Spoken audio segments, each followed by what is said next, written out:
the end of this webinar. Moving to the next speaker for today's webinar, we now look forward to Dr. Sonu Gandhi's talk. Dr. Sonu Gandhi is a scientist at the National Institute of Animal Biotechnology, Hyderabad, and her work is mainly focused on biosensor development and theranostic applications. Dr. Gandhi did her PhD from CSIR Institute of Microbial Technology, Chandigarh, and postdoc from IFOM IEO, Milan, Italy. She worked as a visiting scientist at University of Washington, Seattle, USA. Coming to her career in India, Dr. Gandhi had won prestigious grants from DBT BioCare and served for earlier career research. Dr. Gandhi has won Best Young Investigator Award in various international conferences. Recently, she has been elected as a Young Associate in Indian Academy of Sciences and as a member of INEAS Academy.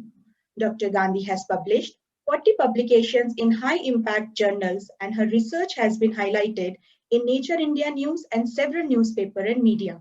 We are also glad to inform our viewers that Dr. Gandhi has been chosen for this year's Subwoman Excellence Award. So without wasting any time, let's welcome Dr. Sonu Gandhi to enlighten us with her presentation. Yeah, thank you very much, Chalaka. Can you hear me and see my slides?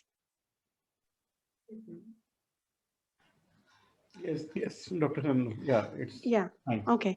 So thank you very much, Dr. Chandra, for providing me this opportunity to share my work in Carbon Lab 10th anniversary.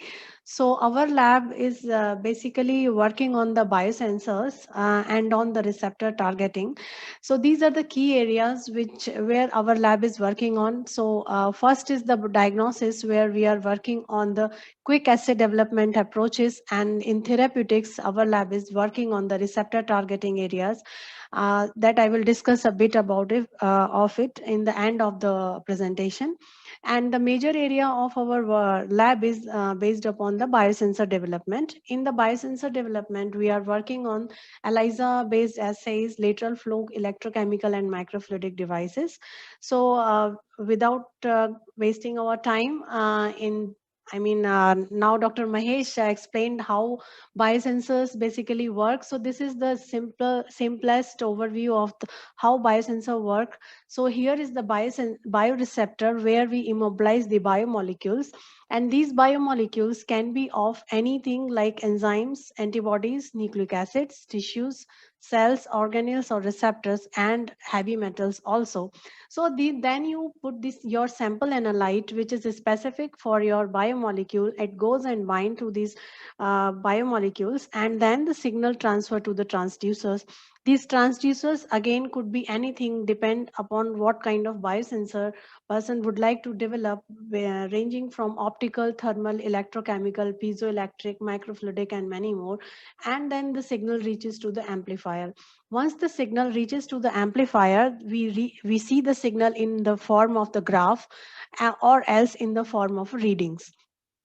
So first I will describe about the narcotic drug detection, which we have done in the past. So we know that after ingestion of these heroin as a drug, it gets metabolized into monoacetyl morphine, which has a very short half-life of 2 to 8 minutes, and then it stays in our blood, and then it gets converted into morphine, which has a half-life of around 38 minutes. Then this drug gets degraded into morphine 3-glucuronide, which is N3G and M6G. So then it can be detected in the blood up to 1 to 2 hours, and also can be detected in the urine. So the conventional techniques for the detection of all these molecules is based upon the chromatographic or electrophoretic methods, and the detection limit of this is supposed to be around 0.1 nanograms per ml in the blood. So what we have done, we have chosen the morphine molecule, which has the hydroxyl group here, and we have modified this by a chemical method, and made the acidic derivative of the monoacetyl morphine. And here you can see the presence of carboxylic group leads to the formation of the carbodiamide bonds between the carrier protein, which we have chosen here is the BSA, which is bovine serum albumin, and EDC NHS we have used for the carbodiamide laden binding of this carboxylic group with the amine group of the BSA. Hence, we made this conjugate because to raise the antibodies, we need to conjugate these small molecules because it has a very low molecular weight and it cannot raise the antibodies in the immune system. So that's why there is a need to conjugate these molecules. So then after that conjugation, we have made a different conjugations from 1:20, where one part was your BSA and the 20 part was variable of your narcotic drugs. So we came to know that with the Malditov, the number of molecules from 1:20 to 1:200 was ranging from 1 to 12, and the highest number of molecules were found around 14 at 1:100 molar ratios. The same other characterizations were done by the fluorescence spectroscopy, where the first peak is of the BSA and later 1:20 and 1:200. As you can see, there is the fluorescence intensity is decreasing as we are increasing the number of molecules of morphine, because of the quenching of these the functional groups or the amino acids that are present in the BSAs goes buried into the pockets. So that's why the intensity of this fluorescence gets decreasing. And same thing we have observed, that there is an increase in the shift in the electrophoresis as we are increasing the molar ratio. So all these criteria satisfied us that yes, we can go for the immunization.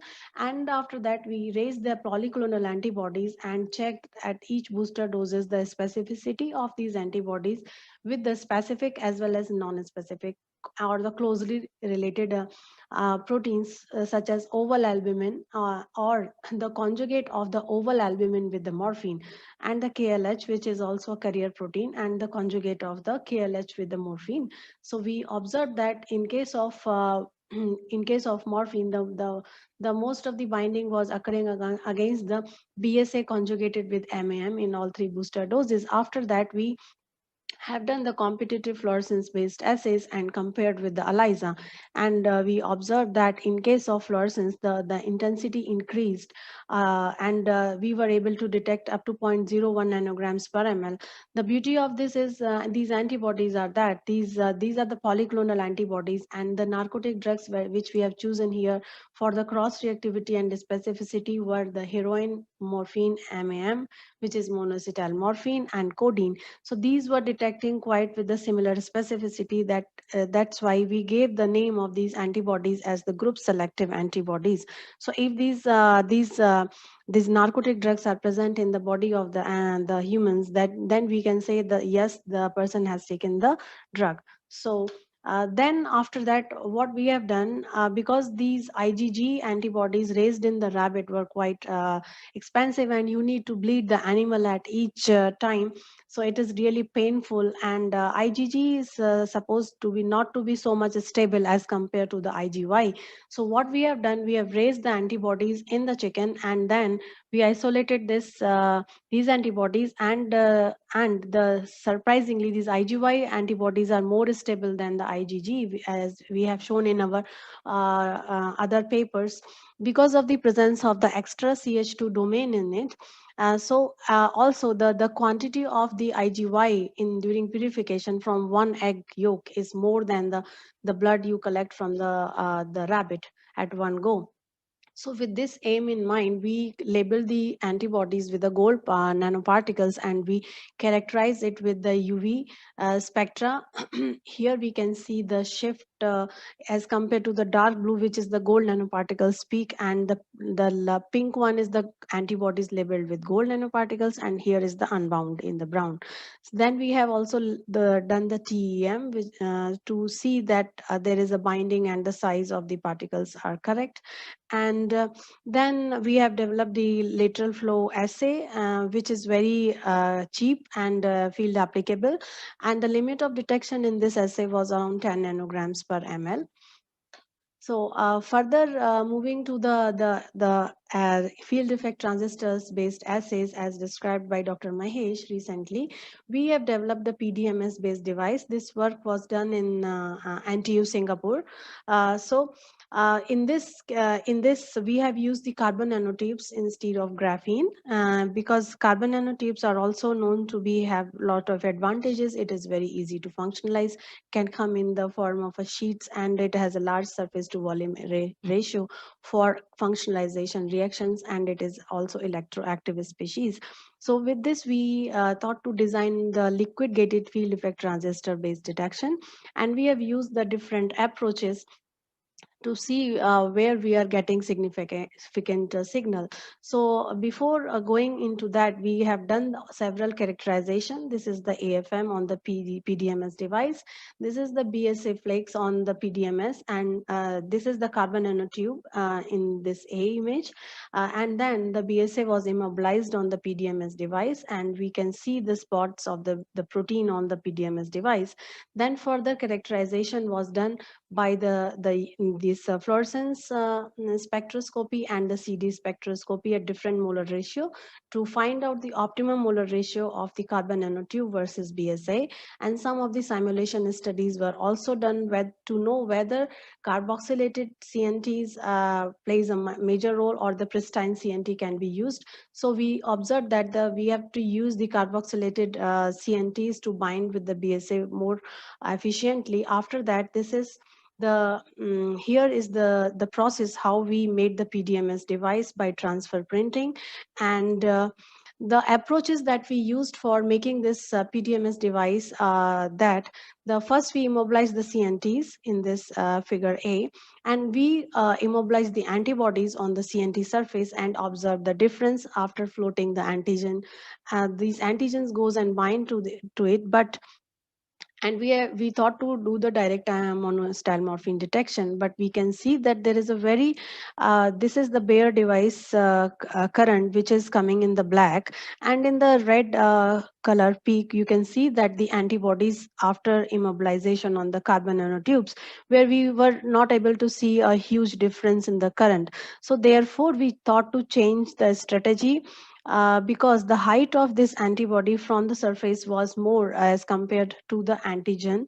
So in the second approach, we immobilized the BSA coated monoacetyl morphine molecule, and then we observed the change in the current, and there was a huge drop in the current as you can see in the figure C. So we thought to use this approach further for all the assay development. And in the later approach in the C, what we have done, we have further enhanced the signal by using the antibody labeled with gold nanoparticles. So the signal really goes up from picograms to femtograms per ml. Then in the next essay, we designed the SCFV based sensors for morphine detection. In this we use SCF is nothing is the single chain fragment variable antibody, where we use the antibodies because antibody is a Y shape. So here is the heavy chain and the light chain domain, which helps in the binding of these antibodies with the antigen, because the antigen binding domains are present in this epitope of the antibodies. So we clone those portions. And so what we have done, we have used the phage display library. So we have amplified the specific phages, and then we have done the screening and sequencing of the bound phages. After that, we have done a lot of several rounds of panning to select the specific clones which bound to the morphine BSA conjugate, not to the BSA conjugate. After selecting the specific clone, we have done the enrichment up to several rounds, so that the specific phages that express the specific protein which binds to the morphine BSA only can be sorted out. Then we have done the page to see the purity. You can see the single band of the VH and VL domain of the SCFV. We have done the sequencing to know the correct sequence, whether we have the correct sequence of these clones. We have selected 4 clones from 2 libraries, and then we have labeled these antibodies with the gold nanoparticles, and done the UV spectra to see the binding and the DLS to change in the hydrodynamic diameter before and after binding, and develop the lateral flow assay. In this lateral flow assay, the IC50 value was coming around 13 to 14 nanograms per ml, which was not bad if we compare with the IGY based assays. So then we also worked on the pesticide detection. So we know that atrazine is a herbicide and is widely used in India in the agricultural practices, and it has a half-life of 4 to 57 weeks, and it really get deposited and causes serious health risk in human population as well as in animals. So for this, what we have done, we have used the approach where we use the gold cantilevers. Cantilevers are very, very sensitive devices. It can detect up to ppb levels of pesticides present in the water or soil samples. So, but it is difficult to functionalize the gold coated cantilevers. For this, what we have done, we have used the antibodies, which is thiolated by using SATA. So these antibodies were labeled onto gold coated cantilevers, and at each step of immobilization, there is a deflection of the beam occurs due to bending of these cantilevers, and further floating of these atrazine on its surface, there is a deflection occurs. So this deflection was measured in the form of a beam deflection. Here you can see the atrazine was detected up to 1 ppt level. Then we have also detected the 2,4-D pesticide, which is also being very widely used. For this, we have again fabricated the PDMS-based device as we have done for the morphine. And in this case, we were able to detect up to 50 picomolar of 2,4-D pesticide in the real-time manner. The next pesticide is a chlorpyrifos that we have detected, which is also a broad spectrum pesticide that enters into the ecosystem, into the aquatic flora, and affects the animals and the human bodies. And also it also causes neurodevelopmental delays in the child. So it is also very, very harmful pesticide, and it is banned in India, but still farmers are using it. So we have done some studies based on the FTO electrode, which is another electrochemical sensor. So in this case, the FTO electrode was coated with the gold nanoparticles, and the antibodies were immobilized, and the antigen were floated. And this is a typical potentiostat instrument that we have used for sensing. So before doing all the starting, the characterizations were done by UV, DLS, and TEM and EDX spectra to confirm whether the antibody labeling occurred efficiently with the gold nanoparticles. After that, we have taken the CV and DPV spectra. So you can see in the black graph, there is the bare electrode current peak is there. And then when we immobilize the gold nanoparticles, the current peak goes up. Further addition of antibody and antigen due to specific binding, the current goes higher. So this indicates that there is a binding. We have also checked with the non-specific one also. So these are the characterization of the electrode before testing it on the antigen. So different concentration of antibodies were tested, followed by the scan rate here, and then the different temperature and the pH based studies were also done to find out the optimum pH, scan rate, temperature, and the concentration of the antibodies. So all optimizations were done before testing. Then we have used the different concentration of antigens, so from 1 femtomolar to 1 micromolar, and tested all the antigen concentrations. And we have done the real sample real sample analysis, where we have used the apple, cabbage, and pomegranate and crushed it in the water sample, and then just spiked into the onto the electrode, which was coated with the chlorpyrifos antibody. And we could see around the 10 nanomolar concentration of antigen. This chlorpyrifos pesticide was present into these fruits. So we have peeled these fruits and taken the inside part of the seed, so it was still present there. So then we have tested the electrode stability up to 1 month. So we could see that 3 weeks were electrode is quite stable, but the current goes a little down when we tested at the 4th week. Then we have also made the FET based sensors, which is field effect transistor based sensors, as described by Dr. Mahesh.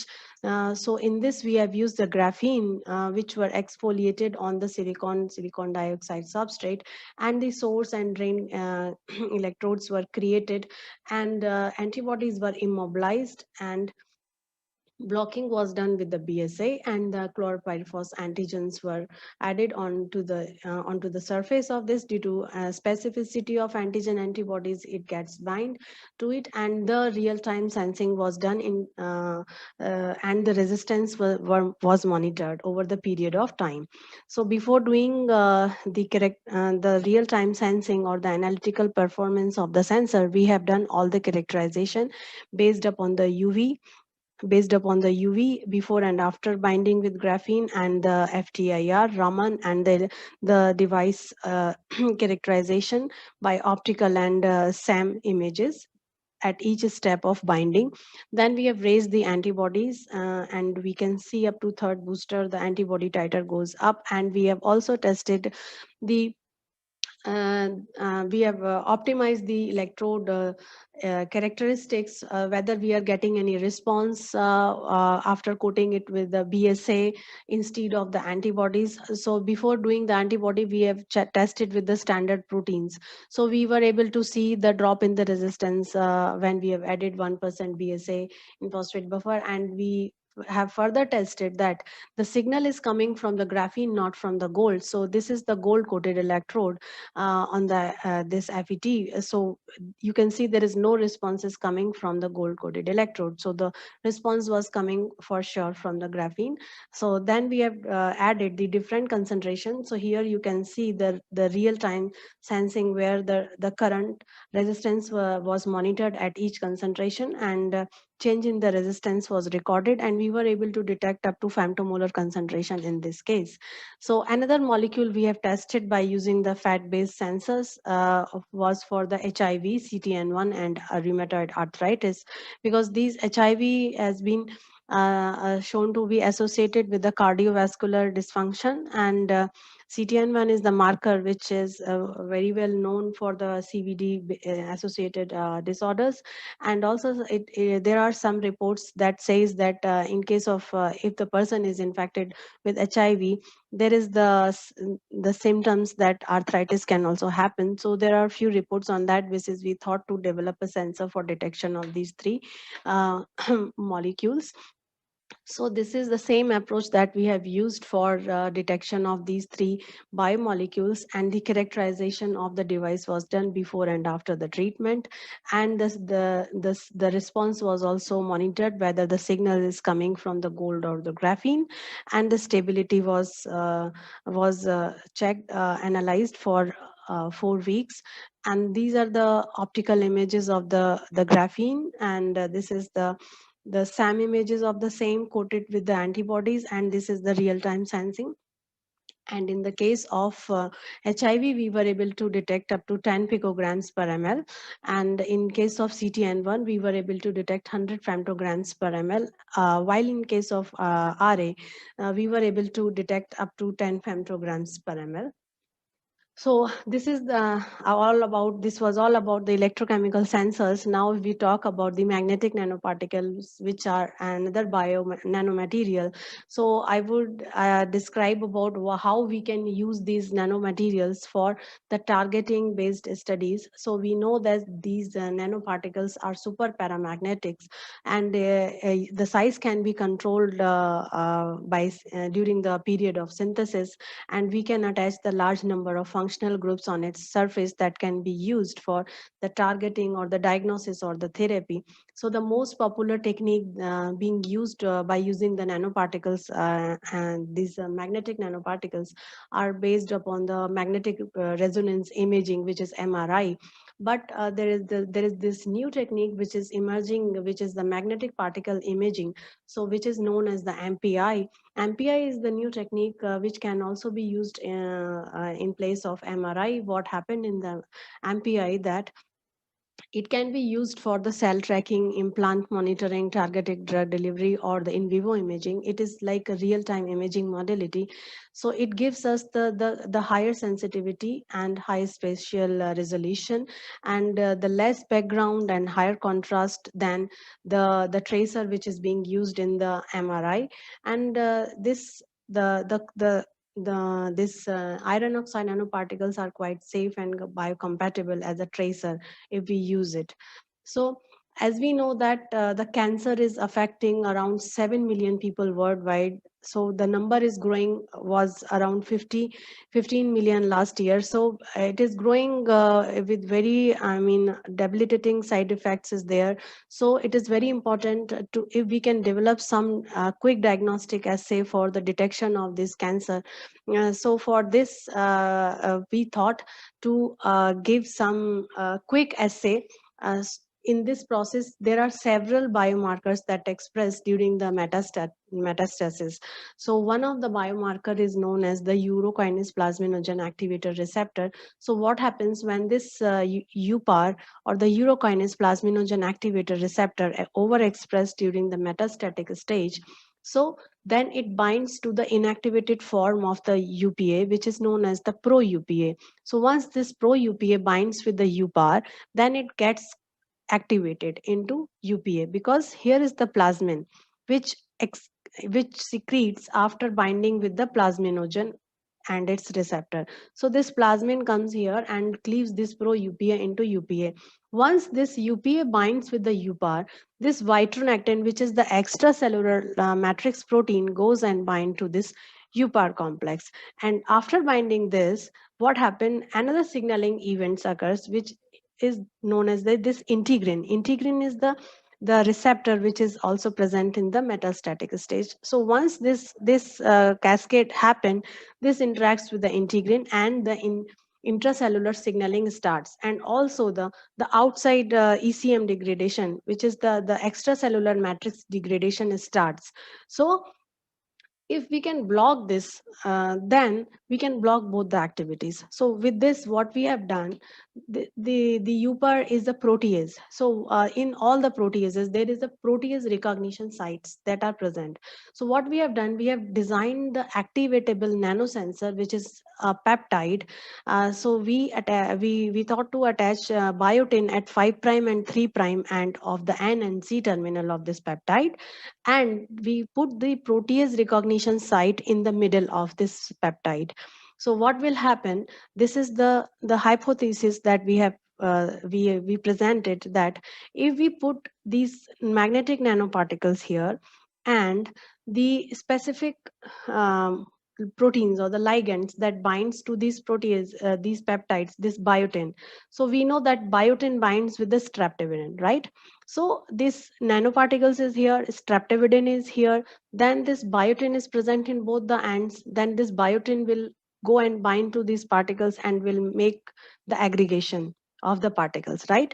So after that aggregation, if we put the cells that are expressing the proteases or the sample of the cancer patients that has the protease in it, then it will go and cleave the protease recognition site in the middle of this peptide, and then it gets dispersed dispersed. So that signal can be calculated through the MPS signal. So once this is in the aggregated stage, then there is decrease in the MPS signal. But once the protease is present, the signal goes up. So with this aim in mind, we have done all the characterization. The particles were synthesized and coated with the polymer and functionalized and then activated by the carbodiamide activation. We have used the Neutravidin in this case, and the DLS and MPS signal were recorded before and after the conjugation. And we have used the trypsin as a protease and the MMP2, which is the matrix metalloprotease 2 for this activity.